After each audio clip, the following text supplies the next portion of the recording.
Salve, salve, meu amigo, tudo bom com você? Prazer, para quem não me conhece, meu nome é Guilherme Vazan, sou especialista em impressão 3D e eu vim justamente aqui na 3D Lab, a pedido da Lara, trazer algumas técnicas de impressão para vocês melhorar o acabamento, a resistência e o tempo de impressão das suas peças. Ela recentemente passou para vocês uma lista com alguns arquivos do Dia das Mães para que vocês consigam imprimir e entregar de presente para a tua famosa manhinha. Mas eu vim aqui em outro sentido. Eu vim aqui resgatar os homens, deixar vocês não esquecerem mais. Na verdade, vocês vão acabar esquecendo. Mas se acaso isso acontecer, você esquecer o dia dos namorados, o dia das mães, o dia das mulheres, o dia das vós, o dia do teu casamento, o dia do teu noivado, do teu primeiro beijo, você não fique encurralado. Tem um arquivinho que é simples, mundialmente famoso, para não deixar o dia passar em branco, que é justamente essa rosa. Mas não é só sobre ela, tá? Vocês vão notar que há uma pequena diferença entre as duas. Uma está extremamente fosca, como vocês podem ver, e a outra está com bastante brilho, um bom acabamento, uma boa estética. E é justamente essas configurações que eu vou passar para vocês hoje. Melhorar a resistência das suas peças em modo vaso, melhorar o brilho e o tempo de impressão. Estou trabalhando justamente com o filamentinho duo da 3D Lab, coisa mais linda desse mundo. Então, chega de conversa, bora a mão na prática, vem comigo.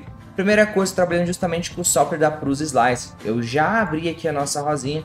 Se você tiver com alguma dificuldade, o link já acompanha junto a esse vídeo. Então eu abri primeiro ela. Aqui, como não é um arquivo que possui muitos detalhes, eu vou trabalhar justamente com uma configuração que a gente chama de rascunho. Então, se vocês notarem aqui no software, estou trabalhando com uma Ender 3, configuração de rascunho, está em 0.28. Então a primeira coisa que eu vou selecionar é justamente a altura de camada. Então eu venho em configuração de impressão, camadas e perímetros. Vou trabalhar aqui em altura da camada 0.32 e a altura da primeira camada também 0.32. Como ela é uma peça extremamente simples, ela não tem tantos detalhes, ela não tem fechamento das camadas de topo, eu posso trabalhar com uma altura de camada maior, que eu não vou ter perca de resolução, certo? O segundo ponto é justamente trabalhar com o sistema de modo vaso. Então aqui, otimizando ainda em camadas e perímetros, nós temos a opção de vaso espiral. Eu vou habilitar ele está me dizendo que só tem apenas um único perímetro, sem camadas sólidas superiores, 0% de densidade de preenchimento. Vou dar um OK. Então o que isso quer dizer? Que a nossa peça ela vai ser impressa com apenas um único contorno. Isso acaba deixando a nossa peça muitas vezes frágil. Quando você vai pegar modo vaso, você vai notar que você aperta e ele cede com mais facilidade. Inclusive, se você apertar ele bastante, ele acaba trincando e rachando.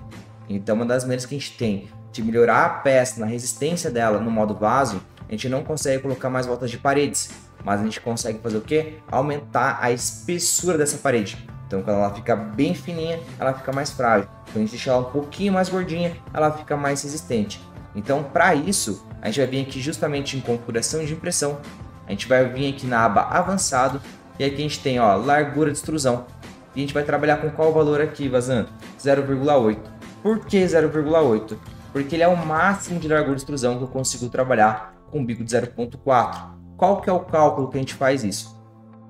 É 200% do diâmetro do bico. Estou trabalhando com um bico de 0.4, então a maior largura de extrusão que eu consigo trabalhar é justamente 0.8. Vazan, se eu trocar o bico, se eu for trocar, sei lá, por um bico de 0.6, aí é 200% dele, dá 1.2, tá? Para você ter mais resistência na sua peça, daí aquele filete bem largão, aumenta muito a resistência das suas peças, fechou? Então voltando aqui no software, a gente já mexeu com altura de camada, largura de extrusão e habilitamos o modo vaso. O segundo ponto que a gente tem que trabalhar é dar mais materiais silks. O que mais dá brilho neles é justamente a temperatura. Então a gente vai vir aqui em configuração de filamento. A gente tem aqui um genérico PLA e eu trabalho justamente com 215 graus de temperatura. Aqui eu vou dar um macete para vocês, tá?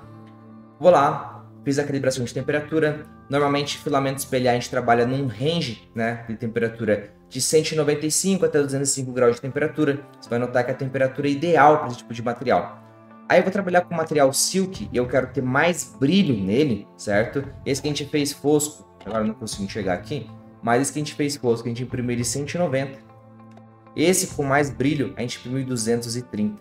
Então, um do lado do outro, você já nota a diferença de temperatura. Como ele está sendo impresso justamente em modo vaso, eu consigo estourar a temperatura dele, tá? Mas o macete que eu passo para vocês aqui é o seguinte. Fiz a calibração do meu material, cheguei ele em 200 graus de temperatura. Então eu tenho a mania de trabalhar com materiais silks 5 graus, 10 graus a mais do convencional. Então ele já fica com uma boa estética, um bom brilho. Claro que esses materiais que eu vou trabalhar, essas impressões que eu vou trabalhar, né, com o modo vaso, eu consigo sim aumentar bem mais a temperatura, que eu não vou sofrer tanto assim de overheating, superaquecimento da peça, ficar com aqueles detalhes derretidos nela. Mas tomar cuidado para você não exagerar a temperatura e acabar perdendo a qualidade de impressão. Então você pode fazer um testezinho bem simples ali, bem rapidinho, você vai chegar num valor bem legal com ele. Então, só para revisar com vocês, configuração de filamento, vai trocar aqui, ó, pico de impressão, primeira camada vai colocar a temperatura das outras camadas. Nesse caso, eu trabalhei com 230, 230. Fechou. Agora acontece o seguinte, vou fazer a impressão dessa peça, certo? Apenas uma. Mas eu quero otimizar o meu tempo, certo? Você vai notar que essa impressão ela vai levar 56 minutos, show, tá um tempinho bem legal para esse tipo de impressão. Mas eu não quero imprimir apenas uma, eu quero imprimir várias. Então se eu colocar aqui, vamos supor, uma rosa, duas, três, certo? Vou organizá-las aqui, eu quero fazer a impressão delas mais ou menos assim. Vou tentando arrumar isso aqui, né? O meu tá para centralizar, odeio isso, mas tudo bem, ó. Vamos supor que eu quero fazer a impressão delas mais ou menos assim. Eu não posso, o software acaba me bloqueando. Ele diz aqui, ó, erro, apenas o único objeto pode ser impresso por modo vaso. Mas eu não quero imprimir os três, como que eu devo fazer? Eu venho aqui em configuração de impressão, eu venho em opções de saída e agora eu vou habilitar justamente o que? Complete objetos individuais. Então eu tenho impressão sequencial, eu vou habilitar essa caixinha aqui e justamente na aba de altura eu vou colocar o tamanho máximo do Z da minha impressora, que é 250. Eu volto aqui na bandeja e pronto, agora eu posso fatiar essa peça.